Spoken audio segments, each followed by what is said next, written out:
다 함께 사도신경 들으심으로 화요일 새벽을 하나님께 드리시겠습니다. 나는 전능하신 아버지 하나님 천지의 창조주를 믿습니다. 나는 그의 유일하신 아들 우리 주 예수 그리스도를 믿습니다. 그는 성령으로 잉태되어 동정녀 마리아에게서 나시고 본디오 빌라도에게 고난을 받아 십자가에 못 박혀 죽으시고 장사된 지 사흘 만에 죽은 자 가운데서 다시 살아나셨으며 하늘에 오르시어 전능하신 아버지 하나님 우편에 앉아 계시다가 거기로부터 살아있는 자와 죽은 자를 심판하러 오십니다. 나는 성령을 믿으며 거룩한 공교회와 성도의 교제와 죄를 용서받는 것과 몸의 부활과 영생을 믿습니다. 아멘. 찬송가 449장 함께 찬송하시겠습니다. 찬송가 449장입니다.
오늘 함께 보실 성경 말씀은 구약 성경 시편 15편 1절로 5절까지의 말씀입니다.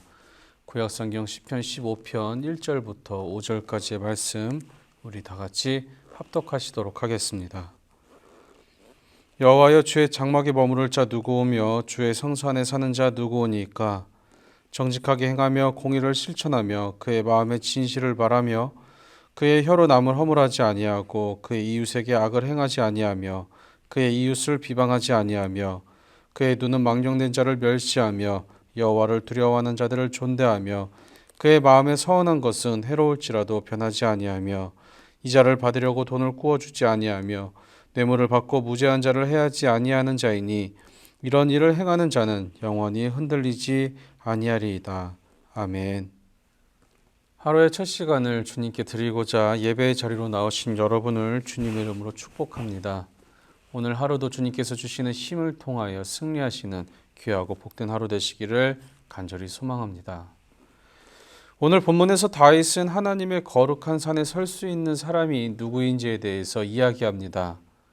오늘 본문을 통하여 다윗이 열거한 것들을 기준으로 우리의 모습을 하나하나 점검해 보시며 하나님 앞에 내가 거룩하신 그분의 자녀라는 정체성에 합당한 삶을 살고 있는지 함께 말씀을 나누고자 합니다.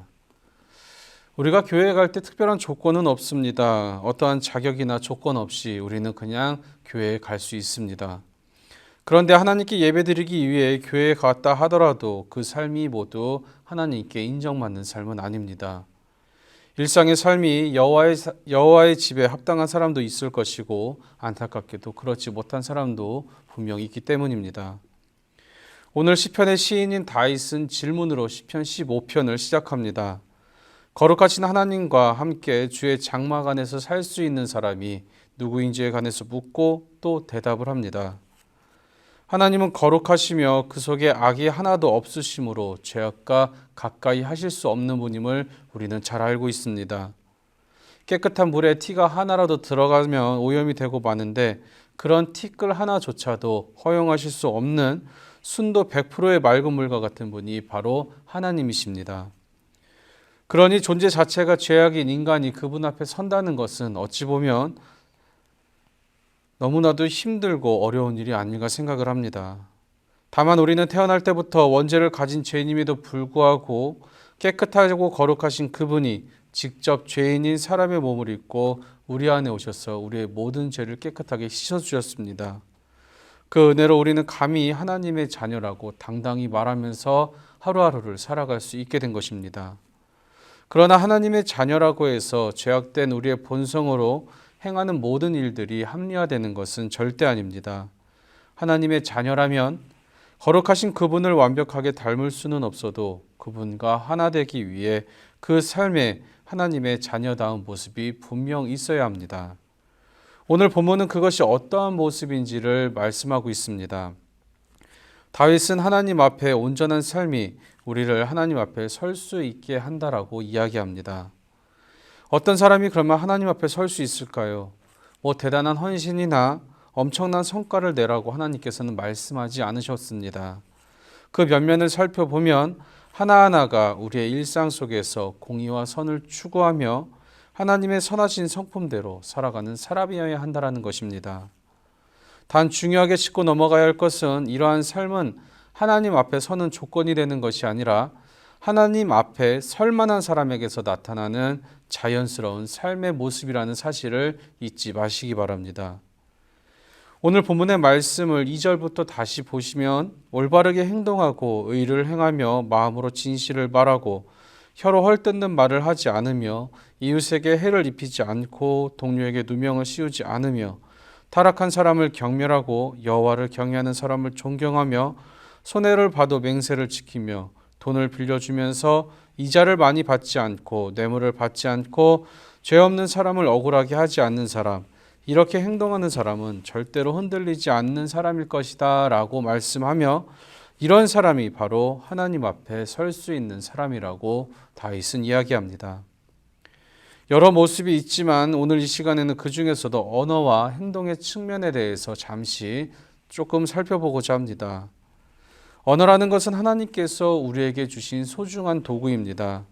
사람은 말로 세상을 바꿀 수도 있고 또 세상을 망하게 할 수도 있습니다.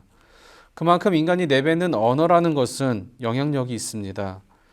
예수님을 믿는다고 하면서도 이 언어 생활에 있어서 하나님의 인도하심을 받지 못하고 그냥 내가 가진 입이니까 내 마음대로 내 생각대로 사용하려고 하는 사람들도 있습니다.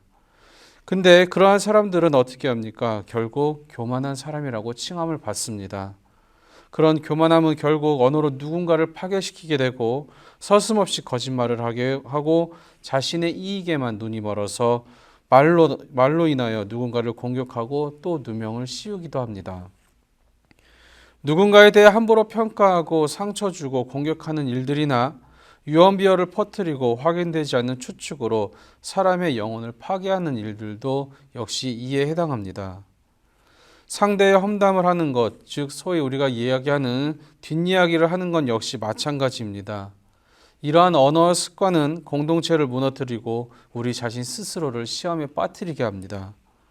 그러므로 우리는 삶 가운데서 우리의 언어로, 우리의 입으로 누군가에게 상처를 주거나 누군가를 무너뜨리는 행동이 나타나지 않도록 더욱더 조심해야 될 줄로 믿습니다.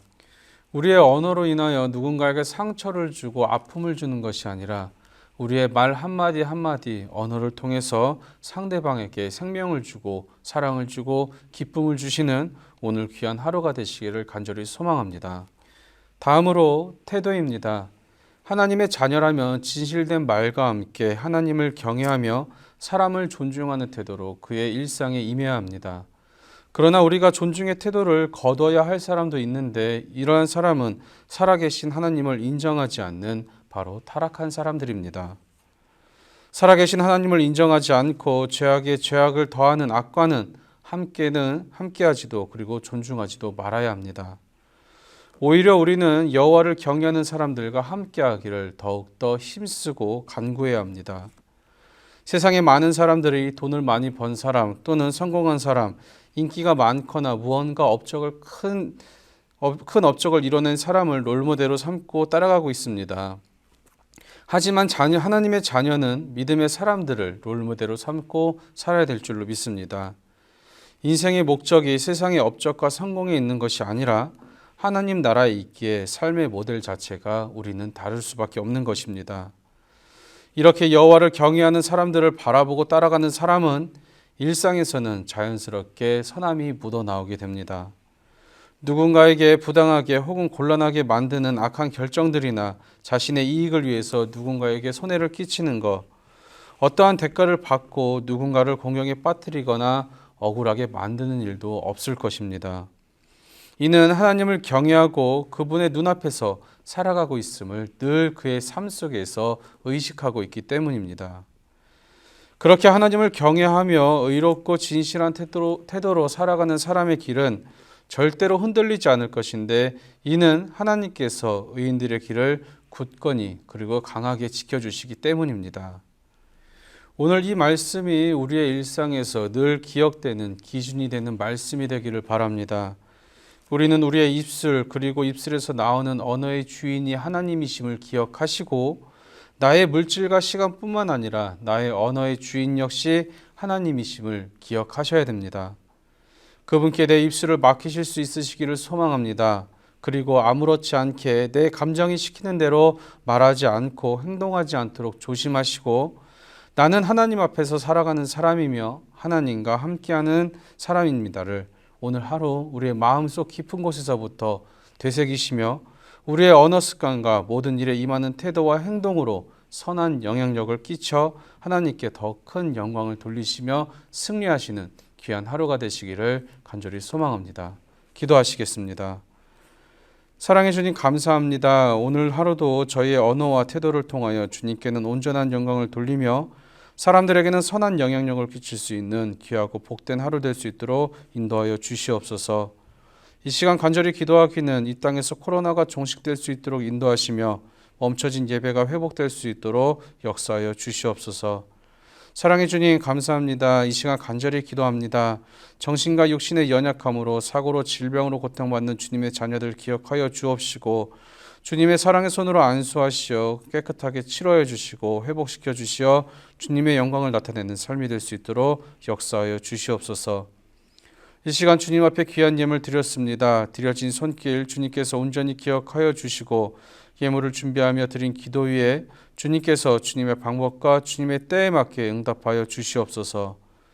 오늘도 세상에 나아가서 살아가는 저희의 삶에 그 어떠한 위험 요소도 악한 요소도 없게 하시며 코로나의 위협에서도 지켜주실 것을 믿고 감사드리며 사랑이 많으신 예수님의 이름으로 간절히 기도드리옵나이다. 아멘. 주기도문 하심으로 예배를 마치시겠습니다. 하늘에 계신 우리 아버지, 아버지의 이름을 거룩하게 하시며 아버지의 나라가 오게 하시며 아버지의 뜻이 하늘에서와 같이 땅에서도 이루어지게 하소서. 오늘 우리에게 일용할 양식을 주시고 우리가 우리에게 잘못한 사람을 용서하여 준 것 같이 우리의 죄를 용서하여 주시고 우리를 시험에 빠지지 않게 하시고 악에서 구하소서. 나라와 권능과 영광이 영원히 아버지의 것입니다.